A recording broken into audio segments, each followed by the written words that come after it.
बिस्मिल्लाहिर्रहमानिर्रहीम, अस्सलाम वालेकुम नाज़रीन। आप यूट्यूब चैनल देख रहे हैं, मैं इमरान खान हूँ। आज एक अहम प्रेस कॉन्फ्रेंस हुई है और वो DGISPR अहमद शरीफ साहब ने की है। जनरल अहमद शरीफ साहब की जो प्रेस कॉन्फ्रेंस है ये कुछ नुक्ता नज़र से बहुत इंपॉर्टेंट है। इसमें 7 चीज़ें हैं जो उन्होंने डिस्कस की हैं। मैंने आसानी के लिए ज़रा शॉर्ट लिस्ट की हैं, आपको ज़रा थोड़ा सा मुस्तकबिल का मंजरनामा नज़र आ जाएगा, आपको आइडिया हो जाएगा कि चल क्या रहा है। और एक ऐसी चीज़ है जो ज़रूर डिस्कस होनी चाहिए थी, वो सवाल वहाँ पे पूछा जाना चाहिए था, लेकिन वो सवाल वहाँ पे नहीं पूछा गया। अब आ जाए, एक तो अफगानिस्तान को डिस्कस किया, नंबर 2 9 मई को डिस्कस किया, नंबर 3 पाकिस्तानी सियासत को डिस्कस किया, नंबर 4 फौज का जो किरदार है या उसकी कारकर्दगी है उसको डिस्कस किया, नंबर 5 26 नवंबर के ऊपर उन्होंने अपना मौक़िफ़ पेश किया कि 26 नवंबर के बाद जो फौज का मौक़िफ़ था वो मिसिंग था और जो उंगलियां वो उठाई जा रही थी मिलिट्री एस्टेब्लिशमेंट की जानिब, तो यहाँ पे 26 नवंबर पे उनका एक मौक़िफ़ आया है और 6 नंबर पे फौजी अदालतों के हवाले से उनका मौक़िफ़ है और 7वें नंबर पे सोशल मीडिया को एक मरतबा फिर उन्होंने लताड़ा है और उनका मौक़िफ़ सोशल मीडिया के हवाले से भी सामने आया। अब शुरू कर देते हैं जी अफगानिस्तान से। अफगानिस्तान के मामलात में DGISPR ने स्टेटमेंट दिया कि दहशतगर्दी के ताने बाने जो है जो पाकिस्तान में होती है वो अफगानिस्तान से जाकर मिलते हैं और अफगानिस्तान के अंदर जो है वो दहशतगर्दों की पनाहगाहें हैं। अफगानिस्तान पाकिस्तान के ऊपर जो दहशतगर्द हैं उनको फौकियत ना दे। फिर उन्होंने एक और बात की, यहां पे उन्होंने इमरान खान साहब ने एक स्टेटमेंट दिया था, जो पाकिस्तान की फोर्सेस ने जो एरियल स्ट्राइक किया अफगानिस्तान के इलाके में, जिसमें मुख्तलिफ इंटरनेशनल मीडिया के मुताबिक औरतों और बच्चों का कोलेटरल डैमेज हुआ है, यानी वहां पे पाकिस्तान ने अपने टारगेट को हिट करने की कोशिश की और उसके नतीजे में शायद दहशतगर्द भी बीच में मारे गए हैं, पाकिस्तान का ये दावा है। लेकिन दूसरी जानिब जो अफगानिस्तान से रिपोर्टें आ रही हैं वो कह रहे हैं जी औरतें और बच्चे भी उसके अंदर जान से गए हैं। तो अब ये दोनों तरफ की रिपोर्टिंग है, मैंने आपके सामने रख दी। इमरान खान साहब ने इस पर अफसोस का इजहार किया था, उन्होंने कहा था अफगानिस्तान के साथ बैठकर बात करनी चाहिए और वो आपका एक हमसाया मुल्क है, आप मामलात को टेबल के ऊपर ही हल कर सकते हैं। दहशतगर्दी को रोकने का तरीका या फॉर्मूला वही है जो इमरान खान साहब खुद कहा करते थे। अच्छा, इसमें जो है ना वो जनरल साहब ने जो स्टेटमेंट दिया इमरान खान साहब के हवाले से, इन्होंने इमरान खान साहब को दोगला कहा है और उन्होंने कहा एक ऐसी शख्सियत है जो अपनी गलती तस्लीम नहीं करती, अपनी गलती नहीं मानती, वो खुद को अकले कुल समझते हैं। इस किस्म की बातें उन्होंने की हैं इमरान खान साहब को लेकर और यानी इसके ऊपर तो पूरा एक स्टेटमेंट है मेरे पास मौजूद है जनरल साहब का। इसमें जनरल साहब ने कहा जी जिनकी आप बात कर रहे हैं, इमरान खान साहब के हवाले से सवाल किया गया था, उन्होंने कहा जिनकी आप बात कर रहे हैं वो दोगली पॉलिसी का उन्होंने दोगला कहा और साथ ही उन्होंने ये कहा कि दोगली सियासत का प्रचार करते हैं, इनको शोहदा भूल गए हैं। अच्छा, अब वो ये बताना चाह रहे हैं कि जो दहशतगर्दों की कमर टूट गई थी 2021 में, ये जनरल साहब ने दावा किया कि 2021 में दहशतगर्दों की कमर तोड़ दी थी, किसने इस फितने को वापसी का रास्ता दिया? अब ये सवाल है। खैबर पख्तूनख्वा की जो गवर्नेंस है उसके ऊपर भी उन्होंने उंगली उठाई, उन्होंने कहा जी खैबर पख्तूनख्वा में गवर्नेंस बेहतर होनी चाहिए। कई मामला जो है वो गवर्नेंस के हैं जिनका बोझ बाद में फौज के ऊपर आ जाता है। अब इसमें बहुत सारे लोगों ने जवाब दिया है, लेकिन एक जवाब जो है सायरा बानो साहिबा ने दिया एक लाइन का, पॉलिटिशियन है, उन्होंने कहा जी जनरल बाजवा ने की थी। ये जितना भी कुछ हुआ था, जो डील हुई थी या जब वापस लाया जा रहा था ऐसे लोगों को जो पाकिस्तान से अफगानिस्तान चले गए थे, तो इन मामलात में उस वक्त की फौजी क़यादत इन्वॉल्व थी। यानी मुझे जाती तौर पे अच्छी तरह याद है, हमें उस वक्त इसके फजाइल बताए जाते थे मिलिट्री एस्टेब्लिशमेंट की जानिब से कि जनाब कब तक हमने ये जंग लड़नी है, अफगानिस्तान में ये जंग खत्म हो रही है, अगर अमेरिका तालिबान से बात कर सकता है और वो यहां से जा सकता है तो हमें भी ऐसे अनासर से बातचीत करके पाकिस्तान को पुरअमन करना चाहिए। उसके लिए पाकिस्तान की हुकूमत ने और सियासतदानों ने कुछ शराइत रखी थी। शराइत ये थी कि जो भी आएगा वो बगैर असले के आएगा, नंबर 2 थी कि वो आईने पाकिस्तान को तस्लीम करेगा, नंबर 3 ये थी कि वो रिट पाकिस्तान की जो है उसके सामने सर नीचे करेगा, तो तभी वो आकर यहां पे बस सकता है, यहां पे रह सकता है। तो ये फॉर्मूला इमरान खान साहब की हुकूमत में आया था। इसमें उस वक्त की जो मिलिट्री एस्टेब्लिशमेंट है वो मुकम्मल तौर पे इन्वॉल्व थी। इमरान खान साहब ने अकेले कुछ नहीं किया था, बल्कि इसके फजाइल हमें मिलिट्री एस्टेब्लिशमेंट के लोग बताया करते थे कि हुकूमत ने और मिलिट्री एस्टेब्लिशमेंट ने मिलकर यह फैसला किया है। हालांकि उस वक्त इस फैसले के ऊपर तनकीद भी होती थी। जनरल बाजवा, जनरल फैज हमीद और दीगर बहुत सारे लोग इसके गुण गाया करते थे और जो जूनियर ऑफिसर थे वो भी इसको कहते थे कि बिल्कुल ठीक है, पाकिस्तान को अपनी पॉलिसी को इस हवाले से बेहतर करना चाहिए। 9 मई के हवाले से उन्होंने कहा कि जी मनसूबा साजों को कैफरे किरदार तक पहुंचाया जाएगा। इसमें 2 स्टेटमेंट है। एक जो पहले स्टेटमेंट उन्होंने अपनी वजाहत के अंदर उन्होंने शुरू में दिया, उन्होंने कहा जी कि देखें मामला यह है कि 9 मई के जो किरदार थे जिनके केसेस आए उनकी सजाएं देने का मामला मुकम्मल हो चुका है, लेकिन दोबारा उन्होंने ये कहा कि मनसूबा साजों को कैफरे किरदार तक पहुंचाया जाएगा। अब ये दबाव बदस्तूर पाकिस्तान की मिलिट्री एस्टेब्लिशमेंट ने इमरान खान साहब पर या उनकी पार्टी पर अभी तक रखा हुआ है कि जनाब 9 मई में आपको मजीद अभी फिक्स किया जा सकता है। वो मामला अभी खत्म नहीं हुआ पाकिस्तानी सियासत के ऊपर। यानी इसमें एक तो उन्होंने जनरल साहब ने कहा कि 2014 में पार्लियामेंट पर हमले से मनफी तशद्दुद की सियासत का आगाज हुआ था। उससे पहले भी बड़ी चीजें हुई, सुप्रीम कोर्ट ऑफ पाकिस्तान पे हमला हुआ, उसका जनरल साहब ने जिक्र नहीं किया। उससे पहले जो है वो और बहुत सारे हमले हुए, नैब के दफ्तर के ऊपर हमला हुआ, उसका भी जनरल साहब ने जिक्र नहीं किया। सियासतदानों ने बेशुमार हमले माजी में किए हैं और बहुत सारे पुरतशद्दुद वाकयात हुए हैं। उन्होंने परवेज मुशर्रफ के दौर के अंदर जो कुछ भी हुआ, जो कराची के अंदर गैंग वॉर होता रहा सियासी जमातों के दरमियान में, उनमें से और मुसल्ला वहां पे बाकायदा तंजीमें सियासी जमातों के मुसल्ला विंग मौजूद थे, उन पे भी जनरल साहब ने बात नहीं की। लेकिन डायरेक्टली उन्होंने पाकिस्तान तहरीक इंसाफ को टारगेट किया कि 2014 में पार्लियामेंट पे हमला हुआ था। हालांकि उस वक्त की जो एस्टेब्लिशमेंट है वो, मैं उस वक्त सहाफी था, मेरे पे दबाव डाल रही थी इनको ग्लोरीफाई करो, तो मैं कह रहा था जी मैं नहीं कर सकता, जितने लोग हैं उतने ही बताऊंगा। तो तब भी मुझे नौकरी से निकलवा दिया गया था।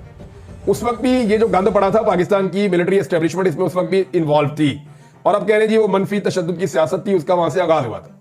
दूसरा, DGISPR ने जो मुज़ाकरा चल रहे हैं उन्हें खुश आइंद करार दिया है।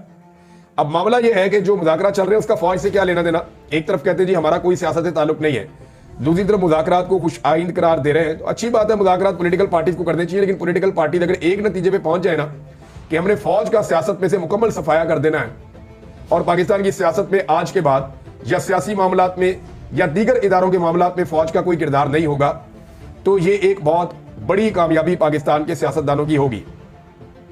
फौज के किरदार की उन्होंने तारीफ की, देखिए कुर्बानियां तो फौज ने बहुत दी है।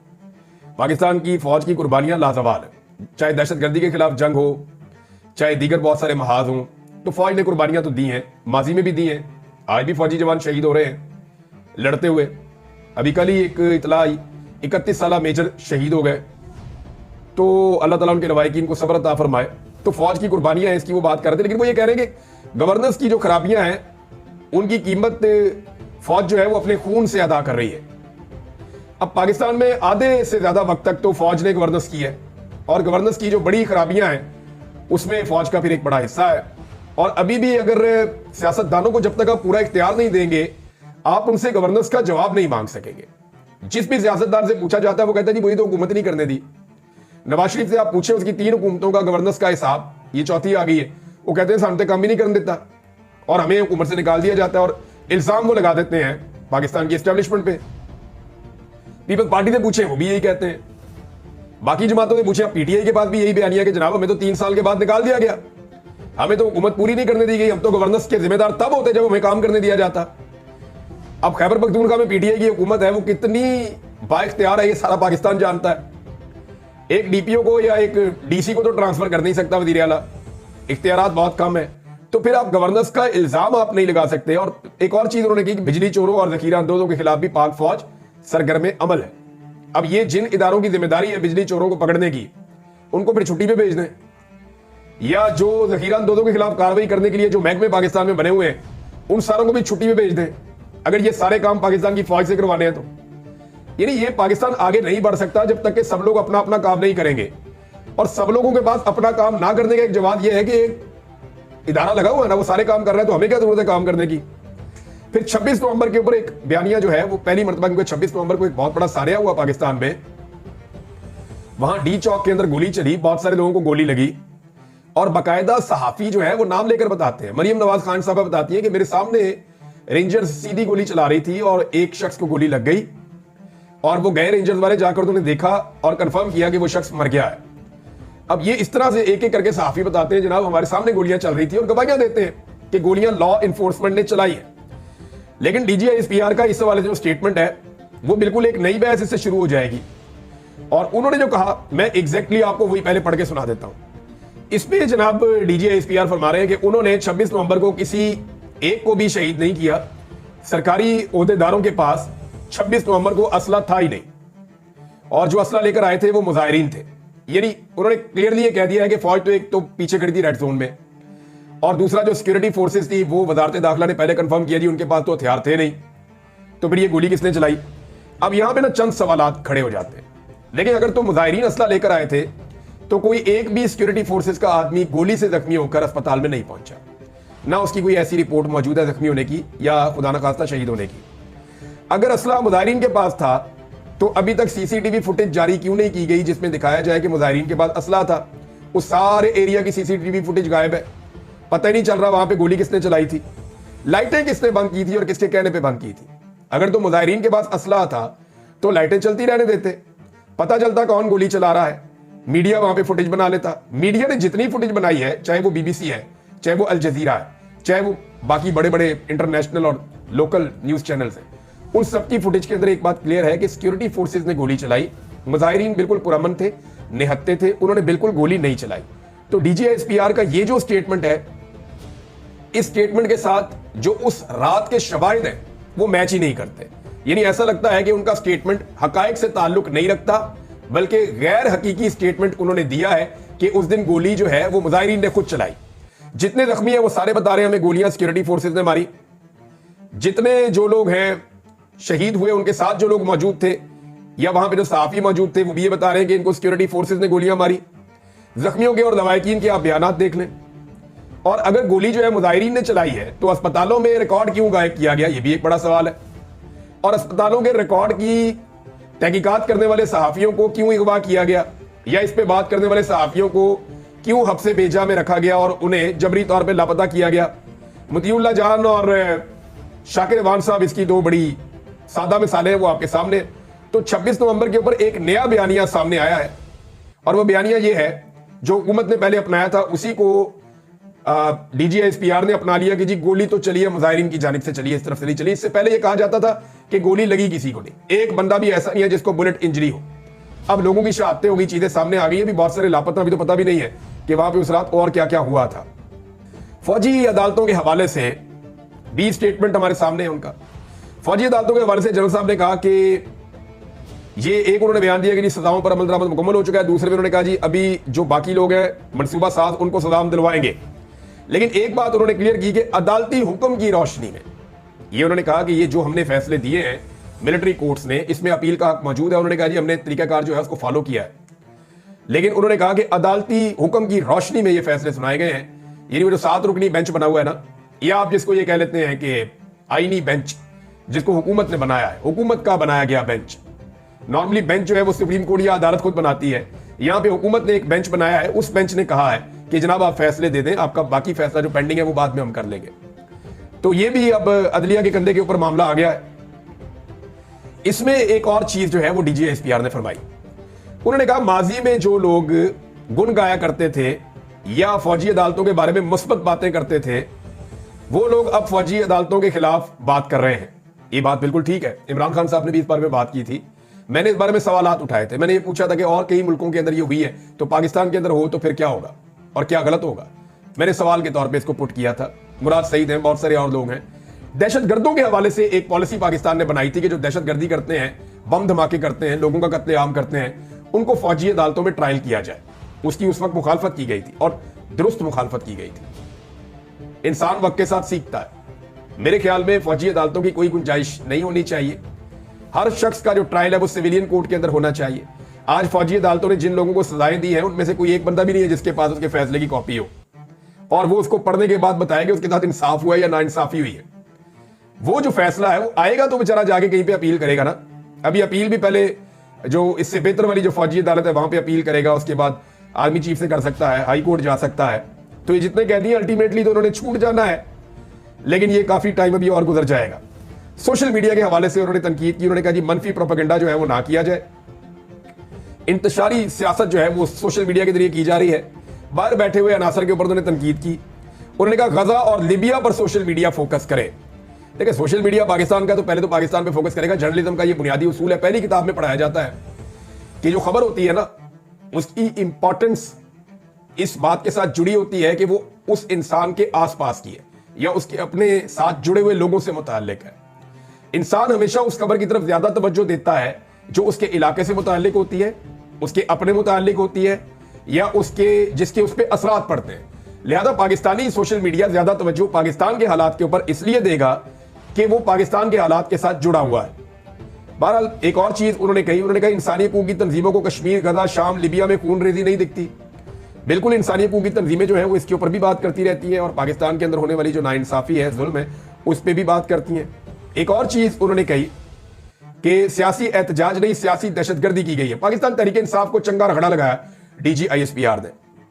मुसल्लह जत्थे वफाक पर हमला आवर, ये बातें PMLN करती है जो डीजी ISPR ने की है। इस पूरी प्रेस कॉन्फ्रेंस का अगर लुब्बे लुबाब निकाला जाए तो एक जुमले में अगर मैं क्लियर करूं तो वो ये है कि इमरान खान बहुत बुरा आदमी है, पाकिस्तान के सारे मसाइल इमरान खान की वजह से हैं और पाकिस्तान की सारी जो अच्छाइयां और सारी जो बेहतर चीजें हैं वो एस्टेब्लिशमेंट की वजह से। बस सिंपल ये वो कहना चाह रहे थे। एक सवाल जो पूछा जाना चाहिए था वो वहां पे नहीं पूछा गया, जो पाकिस्तान के मिसाइल प्रोग्राम के ऊपर अमरीकी दबाव आया और पाबंदियां लगी हैं, इस हवाले से नहीं पूछा गया।